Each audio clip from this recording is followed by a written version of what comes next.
आप सभी को नमस्कार। मेरा नाम जीएन शास्त्री है। आज हम जो सूचना लेकर के आए हैं वह है यह कि आप लोग काफ़ी दिन से यूजीसी नेट जेआरएफ के बारे में ये कह रहे थे कि इसका सिलेबस हम लोगों को पढ़ाइए और सिलेबस कैसे हम लोग कवर करें, क्योंकि इतना 10 यूनिट है और 10 यूनिट कर पाना इतना आसान काम नहीं है। उसके लिए एक सुनियोजित प्रक्रिया चाहिए, सुनियोजित रणनीति चाहिए जिसके तहत आप तैयार करेंगे।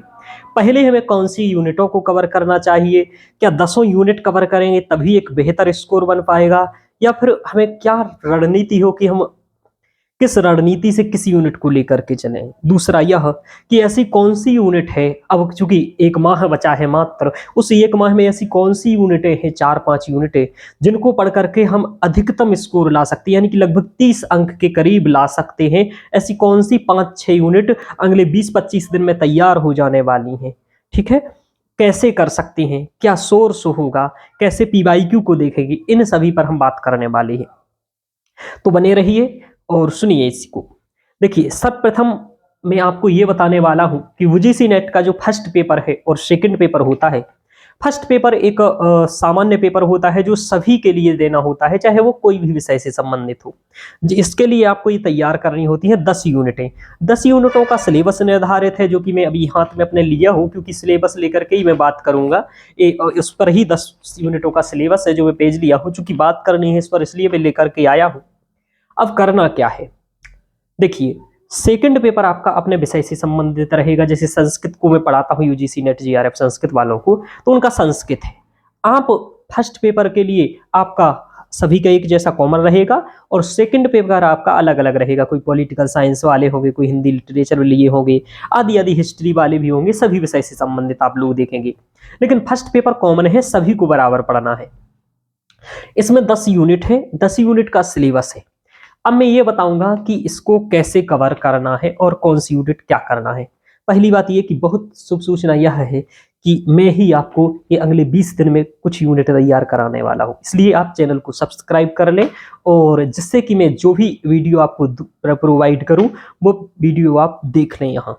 ठीक है, और भी कहाँ से क्या पढ़ना है वो भी मैं बता देता हूँ। चलिए, साथ में कौन सा एक सोर्स आपको पढ़ना है जो कि पीडीएफ के तौर पर मैं आपको प्रोवाइड करवा दूंगा, या आपके पास वो उपलब्ध होगा तो उससे करना है। पीवाईक्यू कैसे करना है वो भी अभी बता दूंगा।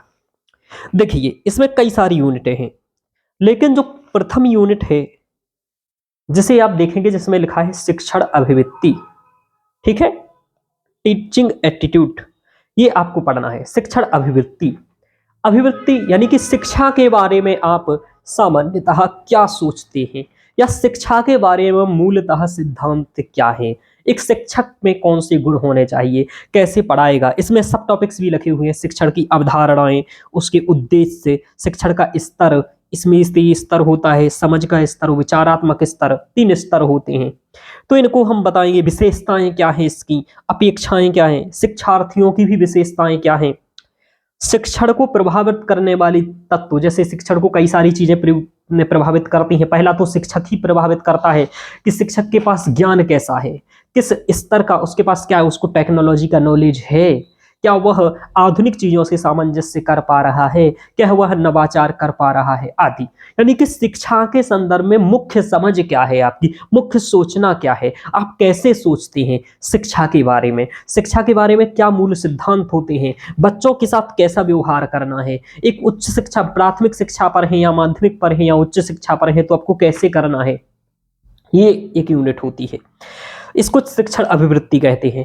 ये यूनिट पढ़ने के लिए मात्र इसमें 15 घंटे की क्लासेस लगेंगी, केवल 15 से 20 घंटे की क्लासेस, यदि हम लोग वार्तालाप फालतू के ना करें, टू द पॉइंट पढ़ें तो। इसके बाद 7 से 8 क्लासेस इसके पीवाईक्यू पर लगेंगी जो कि करना होगी। तो ये यूनिट है। सबसे पहले आपको शिक्षण अभिवृत्ति यूनिट नहीं करनी है, ये आपको दूसरे नंबर पर करनी है। पहले नंबर पर करनी है आपको 10वें नंबर की यूनिट। अब आपको 10वें नंबर की यूनिट और प्रथम नंबर की यूनिट लेकर के चलना है। क्यों चलना है? क्योंकि दोनों शिक्षा से संबंधित है। किससे है? शिक्षा से। अब क्या है, मैंने क्या बताया, पहली यूनिट में के लिए केवल 15 घंटे की क्लासेस चाहिए, उससे ज़्यादा पढ़ने की ज़रूरत नहीं है। और 5 क्वेश्चन आपसे कंप्लीट हो जाएंगे, बन जाएंगे, समझ हो जाएगी आपकी। और 5 ही नहीं, आप 7 से 8 क्वेश्चंस भी कर सकते हैं, चूंकि शिक्षा से संबंधित ही आपको पेपर देना है। और शिक्षा की मूल समझ यदि आप में है, मूल आप बेसिक सिद्धांतों को समझते हैं, बेसिक व्यवहारों को समझते हैं, तो आप कर पाएंगे। पढ़नी है पहले नंबर पर 10वीं यूनिट, यानी कि सबसे उल्टा पढ़ना है। 10वीं यूनिट फर्स्ट नंबर पर पढ़ना है, फिर आपको सेकंड नंबर पर पहली यूनिट पढ़नी है, जो मैंने अभी बताया था। अब उच्च शिक्षा प्रणाली उस यूनिट का नाम है। अब इसमें सबसे अच्छा क्या है कि देखो, जब शिक्षा की बात करते हैं हम, तो पहला यह होना चाहिए कि शिक्षा का विकास कैसे हुआ, शुरुआत में शिक्षा कैसी थी। जैसे हम देखें कि ऋग्वैदिक काल में शिक्षा कैसी थी, फिर उत्तर वैदिक काल में शिक्षा का स्वरूप क्या रहा, उत्तर वैदिक काल के बाद फिर जब महाजनपद काल चल रहा था, तभी तक्षशिला की बात आती है। तो तक्षशिला में कैसे शिक्षा का विकास हुआ, और तक्षशिला में वो कौन कौन से महान विद्वान रहे जिन्होंने वहां अध्ययन किया, शोध किया, अनुसंधान किया। अब आपको देखना है तक्षशिला के बाद फिर धीरे धीरे आगे बढ़ेंगे, आगे गुप्त काल आएगा, गुप्तोत्तर काल आएगा, बीच में भी और काल रहेंगे, मैं बताया नहीं हूँ। फिर आपका मुगल काल देखेंगे आप, पहले दिल्ली सल्तनत देखेंगे, मुगल काल देखेंगे, फिर ब्रिटिश देखेंगे। ये टॉपिक्स में लगा हुआ है।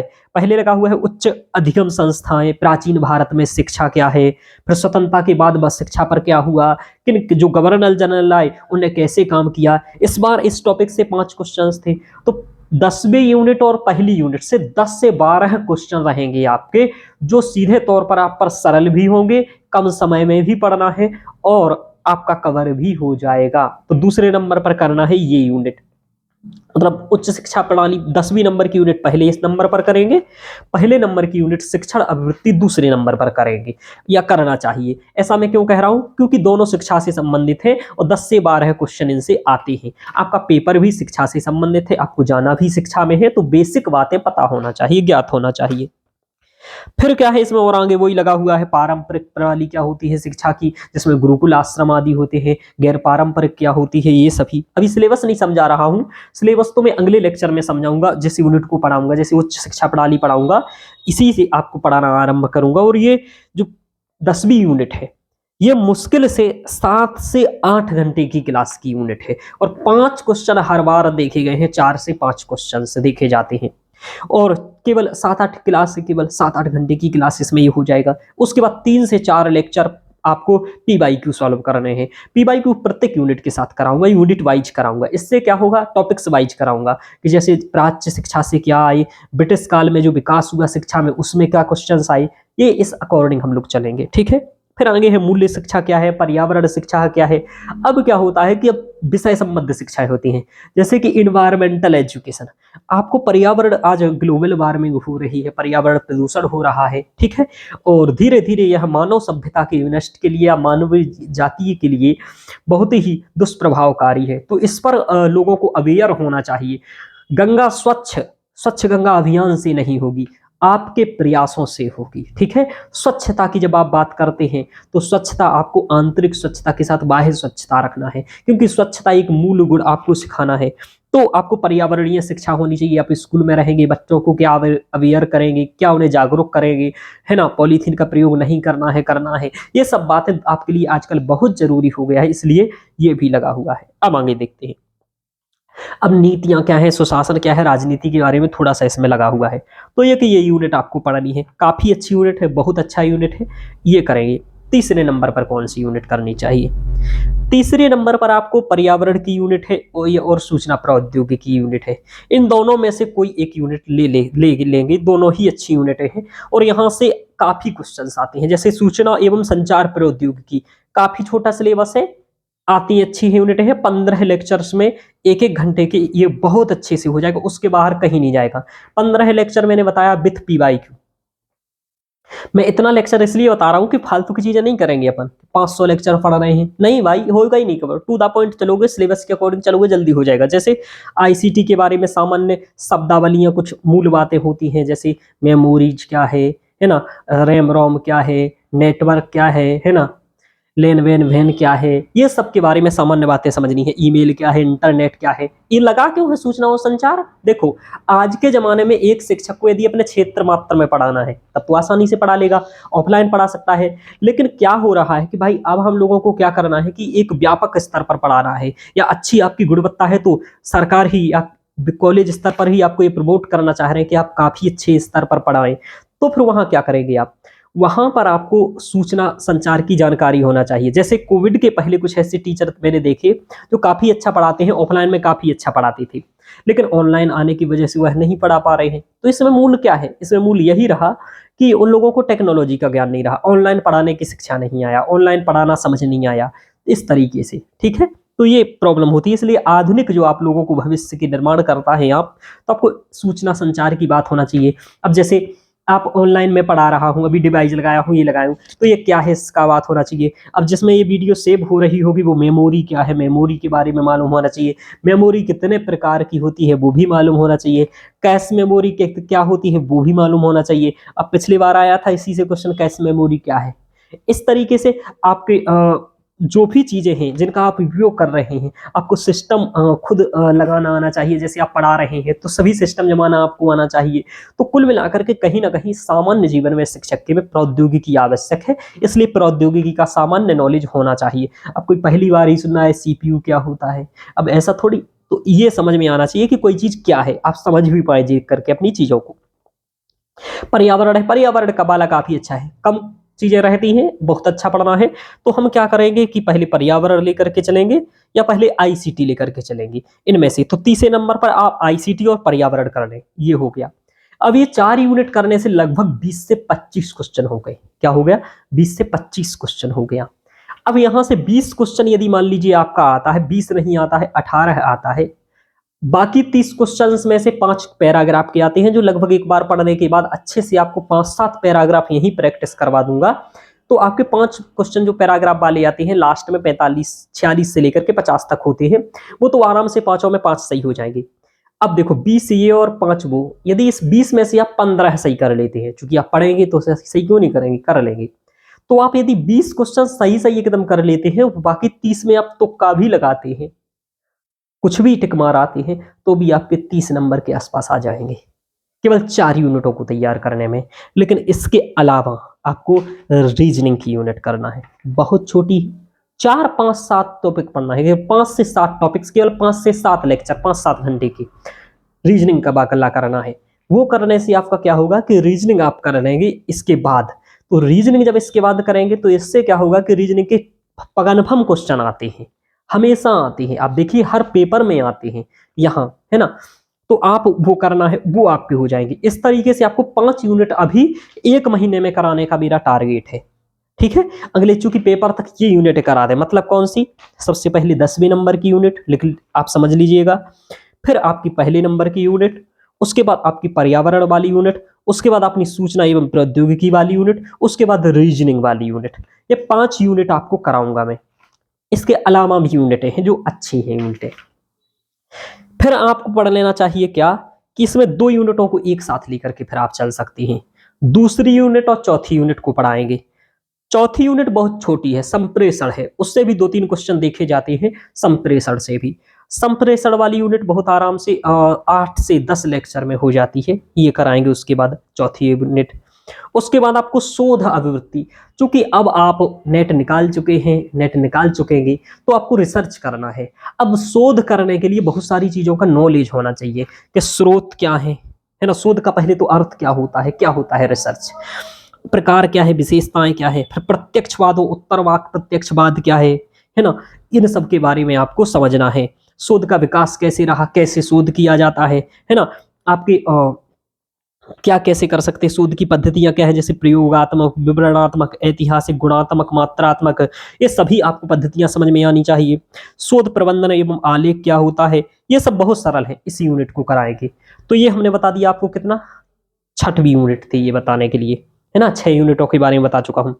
इसके बाद आपको गणित, यदि मैथ का है बात कि मैथ का क्या करना है, इसके बाद युक्ति युक्त तर्क है, बहुत सरल है, 7-8 लेक्चर में हो जाएगा, इसको भी करा देंगे।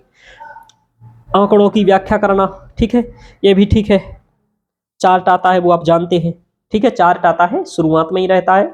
और मैथ के भी क्वेश्चंस आते हैं, 2 यूनिट लगी हुई है, एक में चार्ट आएगा वो शुरुआत में दिया रहता है, जिससे आपको क्या करना है, उसमें मैथ के क्वेश्चंस होते हैं, वो इतना आसान नहीं है।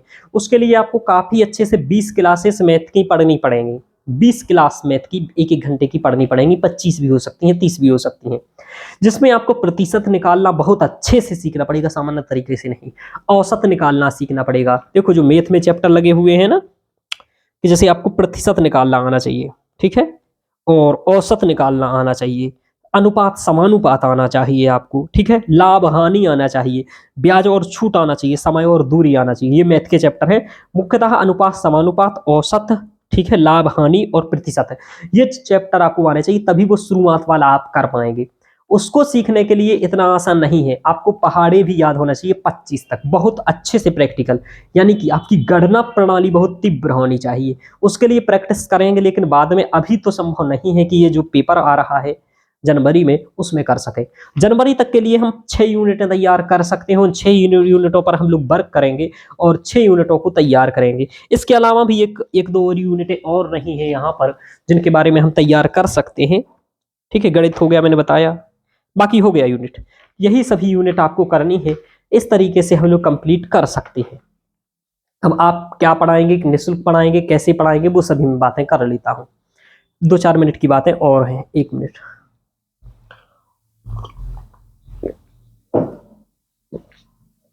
देखिए अब रहा बात कैसे पढ़ाएंगे, क्या पढ़ाएंगे। तो मैंने बताया 10वीं यूनिट से आरंभ करेंगे, है ना, कल से ही लेक्चर आ जाएगा, कोशिश करूंगा आज शाम को एक लेक्चर दे दूं, रोज एक लेक्चर आएगा और ये लेक्चर आपका रिकॉर्डिंग रहेगा, ठीक है, ध्यान रखिए।